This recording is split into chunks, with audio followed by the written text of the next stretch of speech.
Hey Mark, so good to see you. Thanks for sitting down with me. You too, my pleasure. I'm looking forward to our conversation. Mark, I get asked a lot about where I see the future of finance going. Yeah. I think we just need to look at companies that are no longer around, like Kodak. They chose to ignore digital and persisted with their old solutions. Some of the printing companies were the same, and I notice now a lot of them are going into software and services, so they're really transforming. One of my colleagues says, get off the couch. I think it's a really good mechanism to think about in terms of, in your own personal life, when you want to get fit or you want to improve something in your life, you get off the couch. And so I think it's a good term to put into business. I agree. And the hardest part of getting off the couch, and I know this personally, is taking that first step, right? And the first step for finance transformation is first acknowledging that there's a better way. Yes. Right? So much of our daily lives is busy in finance and accounting, and I'm empathetic to that. But I also know it's not going to get easier. And so that first step is really important, and a forward-thinking leader, no matter what level you are in accounting and finance, you need to be thinking, how can I do this better? How can I get the attention and the budget so that I can get this moving now, because you don't want to wait another year or 5 years from now. It used to be in our industry that it was fait accompli, that you would eventually improve, and it wasn't if, it was when. I happen to think the win is now, because there's a lot of people in the ecosystem and a lot of people in the leadership of companies that recognize the value of transformation. Absolutely. And I think it's easier now for us to tell the story in finance of transformation. Absolutely, and we have a responsibility to our shareholders and every company, whether it's privately owned or publicly. People have taken trust in us, and we really need to drive this change in order to improve the business. When I think of finance transformation for the CFO role and for the finance and accounting role, it really is about accountants and finance people finding a path for improving their process. So much of it manual, so much of it repetitive, which we've been doing for so long, but finding a way to really improve those processes so that we can get on with being a strategic partner to the business. The end goal of any finance transformation, I think, is so that finance and accounting can be a strategic partner to the business. We can help leaders focus on growth, focus on decision analytics, focus on the things that today really matter to companies that are trying to grow in this global environment that's highly regulated with a lot of compliance. Finance and accounting can be a good partner, but first they have to go through a transformation process to take these very old transactional systems and processes and turn them into something more automated, something easier. Yeah, Mark, I'd absolutely agree. I think it's really about our accountants and finance teams stepping outside of their comfort zone and learning new things and allowing the tools and the automation to do what they used to do. Yeah. So at SAP, we're focusing a lot on the actual transformation of the person, making sure that they've got a development plan that looks at, where do they want to evolve in this transformation, so they're really a change agent. Yeah. And they're no longer sort of looking back in time at the historical numbers. They're more forward thinking and looking at where can we go next and how can I help my business to go there. I think the partnership that you mentioned before is really key, being seen as a value-added partner and not a historical financial accountant. Yeah, right. And I think we also need to look at sort of what sort of skill set does this mean for a finance transformation, not just in the people, but then also in the processes. So I liked what you said about reinventing the process. Yeah, it's a great point and a wonderful approach, because so much of this comes down to people. When you first think of transformation, you think of process, but it's also culture, it's behavior. It is systems, you have to start there, but then it's so much more than that, and focusing on the person is a great idea. Yeah, and I think in the past we maybe put too much focus on the process and the system and didn't think about the people, because it was, again, our comfort zone, looking at the numbers. And I think that now it's really a fundamental part of leadership, and each finance person is a leader or a potential leader, and they can really start to think about, this is my business that I'm running, I'm partnering with the business, and I'm a part of the business. Yes. I'm not just the finance person behind the spreadsheet or behind the computer. And it's about time, don't you think? Because if you think about transformation in the enterprise, it's already happened in so many other places. And for some reason, finance and accounting are the ones who wait the longest. Yes. Maybe it's because we don't get the budget or we don't ask for it, or maybe it's just the time has come.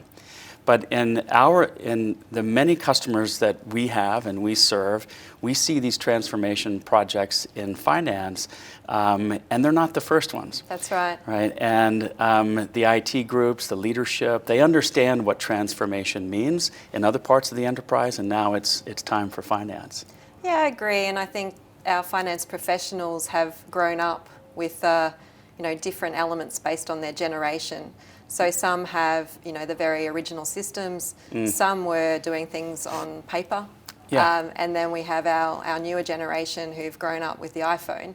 And now there's an expectation that that's the tool that they have to be able to do their job, so that they can get out beyond the computer and the iPhone. Yeah. And talk to people. Right. And I don't know about you, but I see so many people doing the same thing for now 10 or 20 years. And I believe there's a tipping point that we've reached, and so much that sits in accounting now can't be done with legacy systems anymore.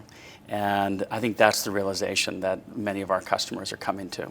Yeah, it is. And some of the manual processes, we cannot, just assume that our people will continue to do that. Yeah. They will go and look for better jobs where they get to do more interesting things. And so I think by helping with that automation of manual processes, we're really helping to improve their lives and then improve our working lives in terms of driving business.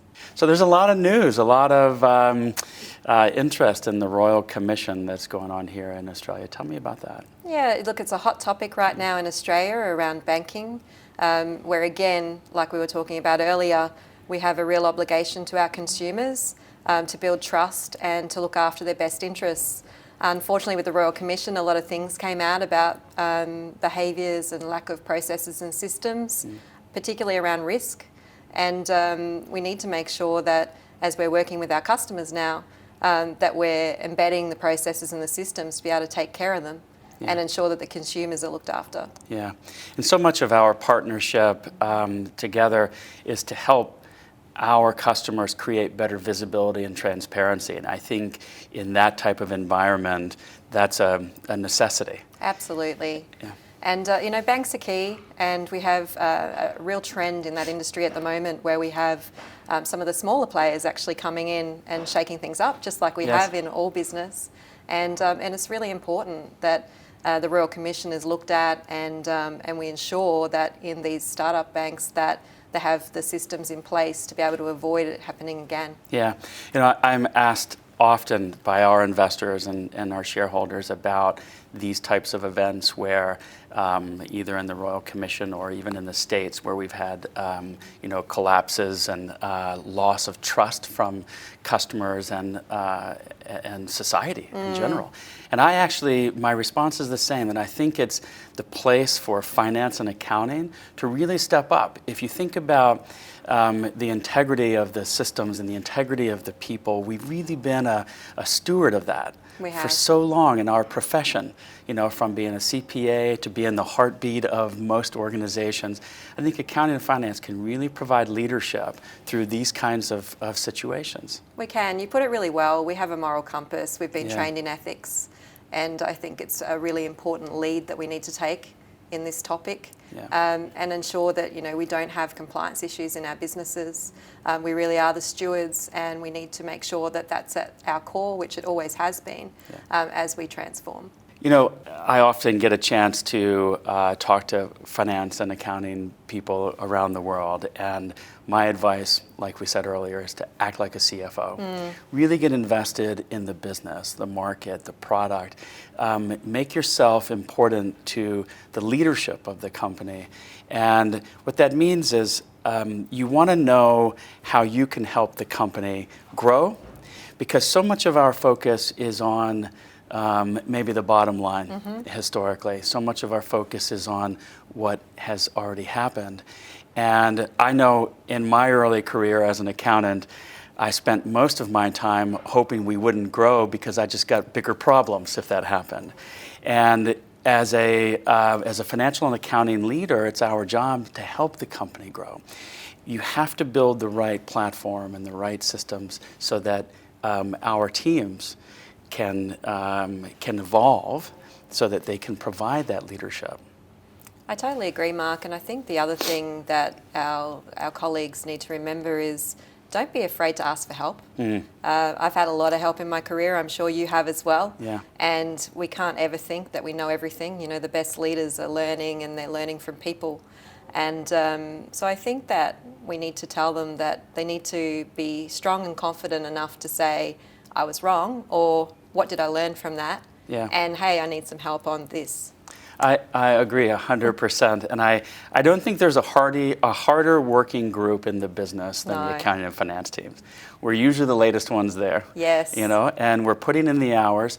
And so as an extension of asking for help, ask for budget. Absolutely. Right? Don't be afraid. And it will ultimately help the company time and time again in these presentations at these conferences. You hear how people have taken the ball and they've saved their company's money. They've built, you know, good, solid reporting and accounting systems, and they feel like heroes. They do. And that's really empowering to us because we help them do that. Absolutely. They are the unsung heroes. Yes. They are the ones staying back doing the deadlines. So making sure that a spotlight is shone on that is very important, and giving them the support that they need to develop in their career. Yeah, so our advice for the future finance leaders is ask for help, don't be afraid, be a leader, act like a leader, and you know, don't be too worried about the future. The finance future looks pretty good. Absolutely. Yeah. So the future of finance function's pretty interesting. We've got to ensure that we work really hard on upskilling our people to have the tools to be able to cope with the change. I see change as something that a lot of leaders don't tackle head on, and in the finance function we definitely need to do that. We need to be able to automate the processes and the systems so that our people have the tools to be able to spend more time out in the field with our businesses, helping them to improve, looking at new markets, looking at new business models, and staying very relevant. Yeah, there is a lot of anxiety about the future of finance, but I have this this feeling that finance will continue to serve the need that they've always done, which is they are, as you said earlier, the moral compass. They're so important to the organization where so many parts of the business come together. And I think our opportunity really exists in what you said. Building on top of that and really emerging into becoming what the promise of finance has been, which is being strategic leaders in the enterprise, helping with decision support, and being more commercial where we can. And so for me, the future of finance is very bright because now tools like ours and partnerships like ours emerge to help companies and accountants really drive more process-oriented systems so that they can actually start looking forward, start building their skill for acting like a CFO. Absolutely. So that empowerment Yes. and being able to think like a CFO is really the value that our finance professionals can bring. And they already have that credibility that we spoke about earlier with the moral compass and the ethics behind them. Yeah, and your approach to focus on the individual, you know, what are they trying to accomplish, not just with the business, but with their careers, I think is a great opportunity for us to help them do that. Absolutely, and I just think if you take an individual approach, you know, we're all humans, nobody is exactly the same. Making sure that they've got a really relevant development plan that talks about where they want to go and then how to get there. That will keep them engaged and then, you know, ready for the change as we make it. We're competitive, and you know, when you see your competitors that are driving faster with processes or systems, you know, that's also important to me. A visibility and transparency needs to exist so that I can be efficient right? I want to be efficient across our organization. I like redundancies only where they're required, not Yes. everywhere.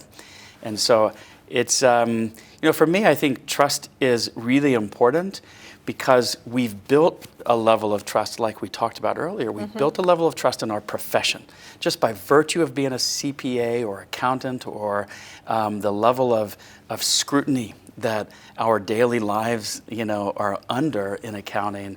I believe has really sort of forged this trust, and we don't want to lose that. We're stewards of this trust, and we don't want to lose it. We are, and when trust is broken, that's when problems arise. Yeah. So if you look at all compliance issues, it's usually an erosion of trust in some way. Yes. And if you look at high-performing teams or high-performing people, trust is always an important element there as well. It's a great point. So I just think that to establish that trust as a CFO is so key.